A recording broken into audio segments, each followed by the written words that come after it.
Assalamualaikum warahmatullahi wabarakatuh.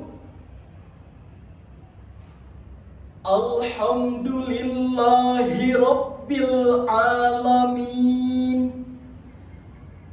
Assalatu wassalamu ala asrafil anbiya'i wal mursalin wa ala alihi wa ashabihi ajma'in. Amma ba'du. Dewan Hakim yang arif dan bijaksana, hadirin kaum muslimin, sebangsa dan setanah air yang kami banggakan. Masalah terbesar yang melanda bangsa Indonesia saat ini adalah krisis kepemimpinan.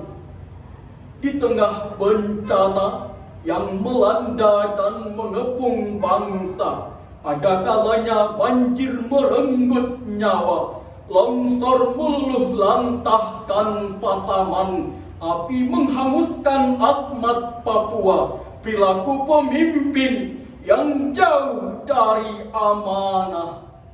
Akibatnya, pejabat tinggi gelapkan dana, jaksa tahan bendahara, pelecehan merajalela, belum lagi korupsi yang kian membara.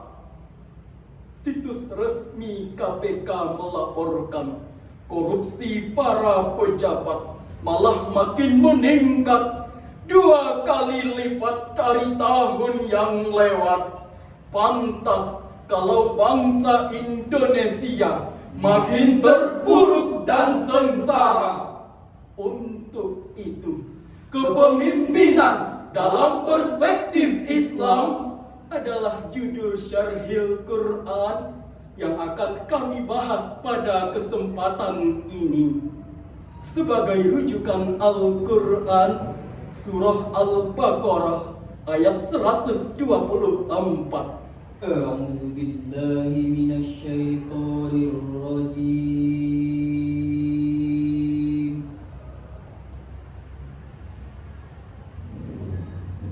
Bismillahirrahmanirrahim.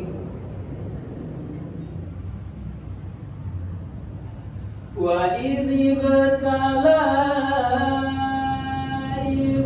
Ibrahim rabbuhu bikalimatin fa'atammahun. Qala inni ja'iluka linnasi imama. Qala wa min dzurriyyati.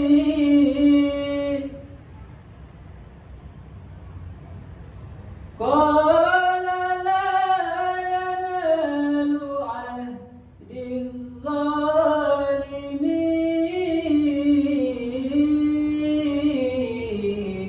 Aku berlindung kepada Allah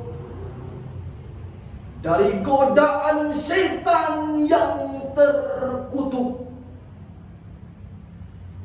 dengan menyebut namamu ya Allah yang Maha Pengasih lagi Maha Penyayang. Ingatlah ketika Ibrahim diuji oleh Tuhannya dengan beberapa kalimat, lalu ia menyelesaikannya dengan sempurna.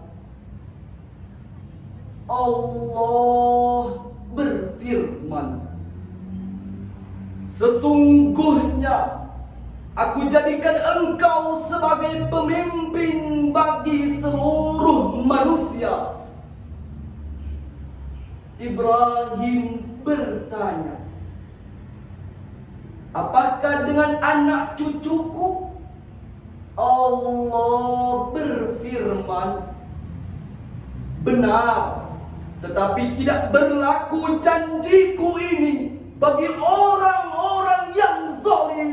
Hadirin yang berbahagia, Al-Allamah Toba-Tobai dalam tafsir Al-Misbah Juz 1 halaman 273 menjelaskan bahwa yang dimaksud dengan bikalimatin dalam ayat tadi merupakan imamah atau kepemimpinan Nabi Ibrahim alaihi salam. Sedangkan Profesor Dr. Muhammad Quraisihab dalam tafsir Al-Misbah volume 1 halaman 452 menjelaskan bahwa yang dimaksud dengan bikalimatin berisi perintah dan larangan Allah. Adapun kalimat wa idzi batala Ibrahim rabbuh menurut Syekh Ibnu Katsir dalam tafsir Al-Qur'anil Azim Juz 1 halaman 501 menjelaskan bahwa Nabi Ibrahim alaihi salam telah ditimpa beragam ujian, mulai dari menentang kaumnya yang menyembah berhala, menghancurkan berhala orang tuanya, bersabar ketika akan dibakar oleh api, diusir dari negeri tercinta, bahkan bersabar ketika diperintahkan untuk menyembelih putra kesayangannya. Fa'atammahunna ay qama bihinna kullihin. Nabi Ibrahim alaihi salam mampu menyelesaikannya dengan sempurna. Dengan demikian hadirin, ayat ini memberikan penegasan kepada kita bahwa orang yang mampu menjadi pemimpin perspektif Islam adalah orang yang bertanggung jawab terhadap kepemimpinannya.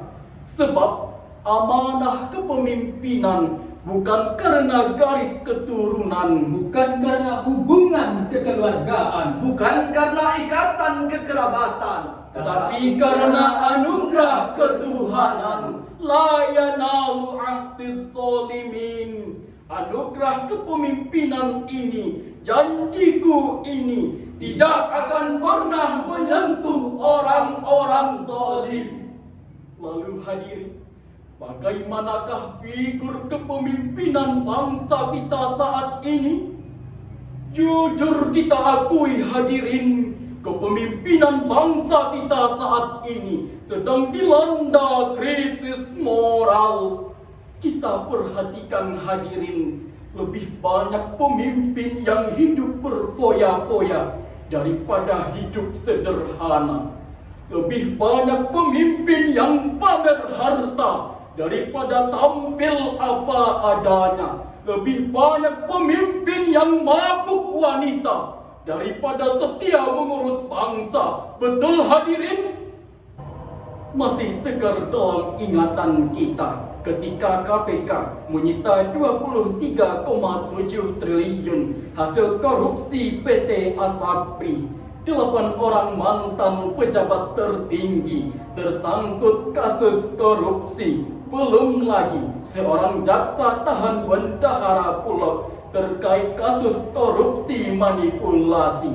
Yang lebih menyedihkan lagi hadirin, lebih dari 400 kasus pelecehan anak yang berkedok meditasi. Tidak puas dengan korupsi dan manipulasi, oknum politisi malah memangsa remaja-remaja putri, diiming-imingi dengan janji bukan untuk dikuliahkan ke perguruan tinggi, tapi dijadikan istri penghibur diri.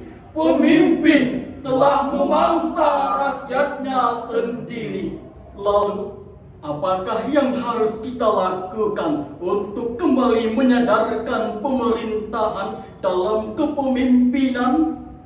Sebagai jawabannya, Al-Quran Surah Al-Baqarah ayat 225. La yu'akhidhukumullahu bil-lagwi fi aymanikum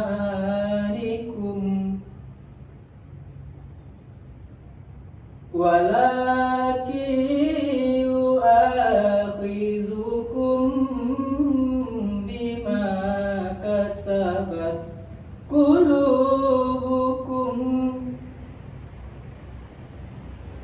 wallahu ghafurun halim.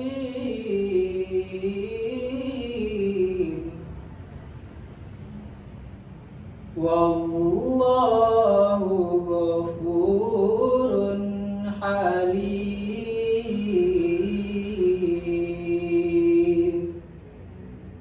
Sadaqallahul azim. Allah tidak akan menghukummu karena sumpahmu yang tak kamu sengaja. Tetapi Allah akan menghukum dan menyalahkanmu karena niat yang ada di dalam hatimu. Dan Allah Maha Pengampun, Maha Penyantun. Maha benar Allah dengan segala firman-Nya. Hadirin yang berbahagia, ayat ini berkenaan dengan sumpah dan ancaman. Kata Allahu secara harfiah berarti sumpah yang tidak disengaja. Sedangkan sumpah yang disengaja, yang dilakukan oleh hati, yang terbukti dihianati, maka akan mendatangkan dosa dan diminta pertanggungjawabannya. Allah akan menghukummu dengan sumpahmu yang disengaja. Demikianlah yang dijelaskan oleh Quraisihab dalam tafsir Al-Misbah volume 1 halaman 452. Ayat ini berkenaan untuk para pelaku sumpah, Bapak Ibu para pejabat saat dilantik dengan terhormat telah bersumpah untuk rakyat. Sumpah tersebut hadirin, jika diabaikan, amanah ditelantarkan, maka yakinlah bangsa ini hanya menunggu detik-detik kehancuran. Sebelum kami akhiri, maka dapat kita ambil kesimpulan. Yang pertama, amanah kepemimpinan adalah anugerah dari Allah Ta'ala. Maka jangan dijadikan untuk berfoya-foya, apalagi menindas rakyat yang tak berdosa. Dan yang kedua, jika ingin membawa bangsa Indonesia bangkit dari berbagai keterpurukan, maka para pejabat dan terhormat harus menyelesaikan sumpah serta mengangkat pada Tuhan. Demikianlah yang dapat kami sampaikan. Burung Irian Burung Cendrawasih. Cukup sekian, terima kasih. Assalamualaikum warahmatullahi wabarakatuh.